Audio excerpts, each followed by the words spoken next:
అన్న నమస్తే, మీ పేరన్నా? నా పేరు దివాకర్ అన్న. ఏం చేస్తారు? నేనే వ్యవసాయం చేస్తానన్న. మరేంటన్నా ఇటు వైసీపీ నాయకులు మాట్లాడుతున్నారు, కూటమి ప్రభుత్వం వచ్చిన తర్వాత రైతులు కానీ సామాన్యులు కానీ అసలు బ్రతలేకపోతున్నారు, అసలు చంద్రబాబు వస్తేనే కరువు కరువు కరువు అంటేనే చంద్రబాబు అన్న వ్యక్తి ఈరోజు సీఎం అయితే ఇలా కాకుండా ఇంకెలా ఉంటుందని చెప్పి వైసీపీ నాయకులు మాట్లాడుతున్న పరిస్థితి. దాని మీద ఒక యువకుడిగా వ్యవసాయం చేస్తున్న వ్యక్తిగా ఏం చెప్తారు మీరు? ఇవాళ రైతు పరిస్థితి చాలా బాగుందన్న. గతంలో ధాన్యం వ్యవసాయం చేసిన వాళ్ళే అందరూ పండిపోవటమే. ఈ రోజున చంద్రబాబు నాయుడు గారు ముఖ్యమంత్రి అయిన తర్వాత 24 గంటల్లో, అంటే ఈరోజు మనం మధ్యాహ్నం 2 గంటలకు ధాన్యం కనుక, అంటే నేను ధాన్యం వ్యవసాయం ఏం చేయను, అంటే వ్యవసాయ కూలీని నేను, నాకేం వ్యవసాయం అంటే సొంతదేం లేదు, కానీ నేను చూసే పరిస్థితి చెప్తున్నా. ఇవాళ ధాన్యం తీసుకెళ్ళి ఇవాళ మధ్యాహ్నం 2 గంటలకు వేస్తే ఎక్కడ మార్కెట్ యార్డ్లో, రేపు మధ్యాహ్నం 2 గంటలకల్లా మనకు డబ్బులు పడుతున్నాయి. అంటే 24 గంటల్లో అనే అంశం చాలా చంద్రబాబు నాయుడు గారు రైతు పడే కష్టాన్ని గుర్తించి ఖచ్చితంగా చాలా ఇబ్బంది పడిపోయాడు. రైతు ఇంతకాలం చేశాడు, 6 కాలం కష్టపడ్డాడు, తీసుకొచ్చి మన దగ్గర ఒడ్డు మన దగ్గర అమ్మటాకి వేసాడంటే డబ్బుల కోసం వేసాడు అనే కేవలం ఆయన కూడా ఒక రైతులో ఆలోచించి డబ్బులు ఇవ్వడం జరిగింది. రైతు పరిస్థితి చాలా బాగుంది. అలాగే రైతు భరోసా కూడా కేంద్ర ప్రభుత్వంతో కలిపి ఈయన కూడా డబ్బులు ఇవ్వడం, అన్నదాత సుఖీభావ మొత్తం 21,000 రూపాయలు ఇచ్చారండి. ఈ సంవత్సరం కూడా 2 విడతలు ఇచ్చారు. ఇంకొకసారి రేపు వ్యవసాయానికి ముందు దాదాపు నాకు తెలిసి జూన్ నెల ఫస్ట్ వీక్లో అమౌంట్ పడతాయి. మనం చూసుకున్నట్టయితే గతంలో రైతులు కూటమి ప్రభుత్వం వచ్చిన తర్వాత యూరియా కోసం ఇబ్బంది పడ్డారు రైతులు. ఈరోజు సామాన్యులు ఆయిల్ కోసం లైన్ల నుంచి దొరకని పరిస్థితి. ఇలాంటి ముఖ్యమంత్రిని మనం గెలిపించుకున్నది, ఇలాంటి వాళ్ళని మనం గెలిపించుకున్నది అని చెప్పి ప్రజలందరూ అనుకుంటున్నారు. ఇటు వైసీపీ నాయకులు కూడా అంటున్నారు. దాని మీద మీ అభిప్రాయం ఏంటి సార్? మరి పెట్రోలు డీజిల్ అనేది ఒక 2 రోజులు ఇబ్బంది పడిన మాట వాస్తవం అండి. అయితే దానికి ఒక రీజన్ ఉందండి. ఆల్రెడీ ఇరాకులు యుద్ధం జరగటం అనేది ప్రధానమైన అంశం. దానివల్ల ఏంటంటే అయినా సరే పెట్రోల్ డీజిల్ బంకులకు బాగానే వచ్చినా సరే ఈ వైసీపీ వాళ్ళు కేవలం వైజాగ్లో జరుగుతుంది. నిన్న గూగుల్ సెంటర్ ఓపెనింగ్, అలాగే మన ఏఐ సెంటర్ ఓపెనింగ్ చేయటానికి ఒక 3 రోజుల ముందు గొడవ పెట్టాడు. ఎప్పుడైనా సరే ఫారినర్స్ ఇండియాకి వచ్చి ఏది మన గవర్నమెంట్ని ఎంకరేజ్ చేసే పరిస్థితిలో ఉంటే వైసీపీ ఎప్పుడు కూడా ఏదో బురదలే కార్యక్రమం చేస్తుంది. అలాగే పెట్రోల్ డీజిల్ లేదనేది ఒక భ్రమ జనానికి కల్పించింది. అయితే జనం కూడా ఏంటంటే ఈ పాండమిక్ అయిపోతే పెట్రోల్ దొరకదేమనే ఉద్దేశంతో 50 రూపాయలు పెట్రోల్ కొట్టించుకునేవాడు, అంటే నాలాంటి వాడు 100 రూపాయలు కొట్టించుకొని తిరిగేవాడిని నేను. నిన్న మొన్న ఏం చేసాను తెలుసా, 400 రూపాయల బండిలో ఆయిల్ నేను కూడా కొట్టించుకున్నాను. 400 అసలు అవసరం లేదు, అది ఇంకా 10 రోజులు వస్తుంది నాకు. అలా టైట్ చేసేసారు అంతే. కేవలం వైసీపీ వాళ్ళ ట్రాప్లో జనం పడ్డారనేది నా ఉద్దేశం అండి. అంటే వాళ్ళు ఏమంటున్నారు, అసలు వైసీపీ మేమేమీ చేయలేదు, కూటమి ప్రభుత్వం వాళ్ళే ఒక బ్లాక్ మాఫియా, ఒక దందా చేయడానికి ఇలా క్రియేట్ చేశారు, బయట మార్కెట్లో అమ్ముకోవడానికి ఇలా పెట్రోల్ బంకుల్లో ఆయిల్ లేకుండా చేశారని చెప్పి వాళ్ళ వాదనలో. కావాలంటే టీడీపీ నాయకులు ఇలా చేశారనుకోవచ్చా లేకేంటన్నా? తెలుగుదేశం పార్టీ నాయకులు ఎప్పుడు సమాజాన్ని పాడు చేయాలని ఉద్దేశం ఉంటుంది, ఎప్పుడు బాగు చేయాలని ఉద్దేశం ఉంటుంది.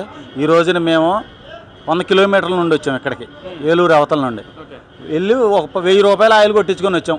మరి కారులు ఎందుకనుకున్నారు, మళ్ళీ వెళ్ళేటప్పుడు కొట్టించుకోవచ్చు అని. మామూలుగా మేము అంటే ఆ ధైర్యం ఉంది, పెట్రోల్ ఉంది, డీజిల్ ఉంది అనే ధైర్యం వచ్చింది. వైసీపీ వాళ్ళు ఒట్టి బొంకు మాటలో వాళ్ళ బాబాయిని చంపినట్టు అబద్ధాలు సృష్టించి ఉన్నది లేనిది మొత్తం చంద్రబాబు నాయుడు గారి కత్తి చేతిలో పెట్టి, గొడ్డల చేతిలో పెట్టి సాక్షి పేపర్లు వేసి ఆ రోజున ఓట్లు కొలగొట్టారు. మళ్ళీ ఇలాంటి ఉన్నాయి లేని అని జనానికి నేర్పించి జనంతో ఓట్లు వేయించుకుందామని చూస్తున్నారు. మొన్న 11 సీట్లు వచ్చినాయి. ఇందాక ఇంకో ఆయన మాట్లాడుతూ అన్నారు, ఏది రేపొద్దున్న అసలు అసెంబ్లీలోకి కూడా రాకుండా ఏదో బయట ఉండి మాట్లాడుతున్నారు అని అన్నాడు. ఈసారి మొన్న 11 మందికి వచ్చేవాళ్ళు, ఈసారి ఆ 11 మంది కాదు, పెద్ద కోడిగుడ్డు మాత్రం వాళ్ళ చేతిలో పెడతారు. మాకు అన్ని సీట్లు కూడా అవసరం లేదు, మ్యాజిక్ ఫిగర్ 88 దాటితే ఇంకా మామూలుగా ఉండదు, ఎవరిని వదిలిపెట్టమని చెప్పి మీరు కూడా ఒక డిజిటల్ బుక్ రెడీ చేసుకుని జగన్మోహన్ రెడ్డి గారు మాట్లాడతాం, వచ్చాక రప్ప పేకలకు వస్తాం, చంపేస్తే ఎంత దూరంలో ఉన్నా తీసుకొచ్చి బట్టలు తీసుకొని నిలబెడతామని చెప్పి జగన్మోహన్ రెడ్డి గారు మళ్ళీ మాట్లాడటం ఏంటి? నన్నింటి వెనకాల ఏమన్నా అస్తం ఉందనుకోవచ్చా లేక ఏంటన్నా? అసలు కేవలం అతనిది ఫ్యాక్షనిజం మైండ్, వైఎస్ జగన్మోహన్ రెడ్డిది. అతను ఆ మైండ్ మార్చుకోకుండా జనాన్ని రప్ప అంటాడు, కత్తులతో కోసేస్తాం అంటాడు. అంటే నీకేనా మనుషులు ఉన్నది జగన్మోహన్ రెడ్డి, మాకు లేరా? మాకు తెలుసు రప్ప ఎలా చేయాలో, చీకట్లో కన్ను కొడితే ఏమవుద్దో, లేకపోతే పీకలు ఎలా కోయాలో అందరికీ తెలుసు. కాకపోతే ఏంటంటే మనం పెరిగిన విధానం, మన తల్లిదండ్రులు ఎలా పెంచుతారో మనం అలాగే పెరుగుతాం. మనం వాళ్ళ చెడు నేర్పితే మనం చెడు నేర్చుకుంటాం, వాళ్ళు మంచి నేర్పితే మంచి నేర్చుకుంటాం. మేము మంచి కార్యకర్తలుగా తెలుగుదేశం పార్టీలో ఉన్నందుకు గర్వపడుతూ ఖచ్చితంగా ఈ పార్టీ ఒక జనం కోసం ఉన్న పార్టీ. ఇదేదో రప్ప అధికారం ఉంటుంది పోద్దండి. మేము 3 సార్లు ప్రతిపక్షంలోకి వెళ్ళాం, అయినా సరే ఇప్పుడు 11 ఎలక్షన్లు జరిగితే 7 ఎలక్షన్లో తెలుగుదేశం పార్టీ గెలిచింది. అంటే జనం నీ వెనకాల ఉన్నారా, మా వెనకాల ఉన్నారో తెలుసుకోవాలి. ఎప్పుడూ మా పక్కన ఒకటే లీడర్ ఉంటాడు చంద్రబాబు నాయుడు గారు. మీకు మొత్తం 17 మంది లీడర్లు మారారు, ముఖ్యమంత్రులే కానివ్వండి, ప్రతిపక్ష నాయకులే కానీ. మేము గెలిచామనుకోండి చంద్రబాబు నాయుడు గారే ముఖ్యమంత్రి, ప్రతిపక్షంలోకి వచ్చామనుకోండి చంద్రబాబు నాయుడే ప్రతిపక్ష నాయకుడు. మీకులాగా మా పార్టీ ఉండదండి. మా పార్టీ చాలా క్రమశిక్షణ గల పార్టీ. మీరు దయచేసి నిన్న పేరు నాని కూడా చాలా అవాకులు చవాకులు ఈ పార్టీని ఒక వేసేలాగా రకంగా ఆయన పేరు నాని మాట్లాడిన మాటలు ఏంటి ఎలా చూడొచ్చు అంటారని? అదే రప్ప రప్ప, ఇది కూడా రప్ప రప్ప లాంటిదే. కాదే పార్టీ ఒక్కసారి ఆదేశం ఇవ్వాలి. పేరు నాని ఏంటి ఎలా మాట్లాడుతున్నాడని. పేరు నాని నీకు 45,000 ఓట్లతో ఓడగొట్టారు. ఇలాంటి లుచ్చా మాటలు మాట్లాడబట్టే నీ కొడుకును కూడా నీకు సీట్ ఇవ్వకపోతే నువ్వు గెలవనే ఉద్దేశంతో నీకు సీట్ ఇవ్వలేదు. నీ వయసు ఒక 55 సంవత్సరాలు ఉంటాయేమో. 55 సంవత్సరాలు అంటే రాజకీయాల్లో యువకుడు. అలాంటిది ఇంకా యూత్ అనుకుంటా ఆయన ఒక ముసలోడు, కొబ్బరికాయ కొట్టలేని ముఖ్యమంత్రి అతను ఎవరో జగన్మోహన్ రెడ్డి. మీరు కూడా ఇక అతని వెనకాల ఏదో డప్పు కొట్టుకుంటా ఇలాంటి పిచ్చి వాగుడు. మీకు మనుగడ లేదు, జనంలో పట్టు లేదు. నువ్వేమో మచిలీపట్నం పోర్ట్ అంటావు. ఏం చేసావయ్యా నువ్వు మంత్రిగా ఉండి మచిలీపట్నం పోర్టుకి? మళ్ళీ మేము తెలుగుదేశం పార్టీ అధికారంలోకి వచ్చాక ఇవాళ 80% పూర్తయింది. నీకు ఇంకో సంవత్సరంలో ఆ విషయంలో కూడా పోర్టు విషయంలో కూడా మేమే డెవలప్మెంట్ చేసాం, వీళ్ళందరూ వచ్చాక మొత్తం దోచుకోవడానికే అది పోర్టును ఒక ఏటీఎంలో వాడుకుంటున్నారని చెప్పి అంటున్నారు. మరి పేరు నాని గారు కూడా ఏంటన్నారు?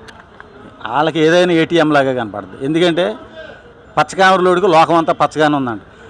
అసలు చంద్రబాబు నాయుడు గారి మీద ఏంటి 27 కోట్ల రూపాయలు తినేశారని ఒక కేసు పెట్టి జైల్లో వేశారు. దాన్ని కూడా కొట్టేశారు కదయ్యా. కనీసం నీకు సిగ్గు లాజలేదు పేరు నాని. అసలు నీ నాలుగు మాత్రం ఖచ్చితంగా మొక్కల కింద కోసేయడం కన్ఫామ్ గుర్తుపెట్టుకో నువ్వు పేరు నాని.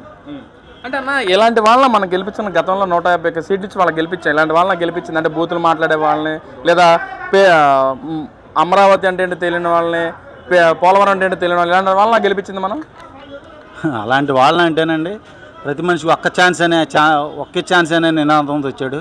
అలాగే బాబాయిని అతనే చంపేసి అతను చొక్కా ఓడదీసి ఆ బ్లడ్ అంతా తుడిచేసి మళ్ళీ ఆ చొక్కా లోపల వేసుకొని పైన మళ్ళీ వైట్ షర్ట్ వేసుకొని మా బాబాయ్ గుండెపోటుతో చచ్చిపోయాడని ఒక మాట. కాసేపు పొద్దున్నేమో గుండెపోటుతో చచ్చిపోయాడు అంటారు, సాయంత్రం పూట ఏమో మర్డర్ అయిపోయాడు, అది చంద్రబాబు నాయుడు గారే చంపేశారని అంటారు. కాబట్టి అవన్నీ జగన్మోహన్ రెడ్డి పార్టీ కానీ జగన్మోహన్ రెడ్డి కానీ అతని నాయకులు కానీ మాట్లాడే మాటలన్నీ కూడా అవాస్తవం. ప్రజలు మిమ్మల్ని పూర్తిగా తిరస్కరించారు. కూటమి ప్రభుత్వం మీద వ్యతిరేకత వచ్చేసింది. మళ్ళీ జగన్మోహన్ రెడ్డి ఉంటే బాగుంటుంది, మనం అందరం సంక్షేమ పథకాలు అందుతాయి, డెవలప్మెంట్ అవుతుంది, ప్రజలు కూడా మళ్ళీ జగన్మోహన్ రెడ్డి కోరుకుంటున్నారన్న అది వాస్తవం కాదా? అసలు జగన్మోహన్ రెడ్డి పేరు రేపు పంచాయతీ ఎలక్షన్లో తెలుసుకుందాం. అసలు అసెంబ్లీ ఎలక్షన్ల దాకా అక్కర్లేదయ్యా. పంచాయతీ ఎలక్షన్లో నువ్వు వార్డు గెలిస్తే చాలు, ఏ ఊర్లోనైనా సరే. ఇంకంతే ఛాలెంజ్ నీకు, ఇంకా సవాల్ అంతే, ఇంకా సమస్య లేదు, మీరు గెలిచే ప్రశ్నే లేదు. మళ్ళీ 2047 విజన్ ఎలా ఉందో చంద్రబాబు నాయుడు గారిది, అప్పుడు కూడా సీఎంగా చంద్రబాబు గారే ఉంటారు, అందులో మాత్రం అనుమానం లేదు. కాకపోతే ఏంటంటే ఇప్పుడు యువకులు కూడా కొంతమంది మార్పుకు వాడదామని ఆలోచనలో ఉన్నారు తెలుగుదేశం పార్టీలోనే. అంటే ఈ మాట నేను ఇలా మాట్లాడకూడదు, కానీ లోకేష్ బాబు గారిని ఈ టర్మ్ కాకపోయినా నెక్స్ట్ టర్మ్ కాకపోయినా ఖచ్చితంగా ముఖ్యమంత్రిగా చూడాలనేది అందరి మనోభావన.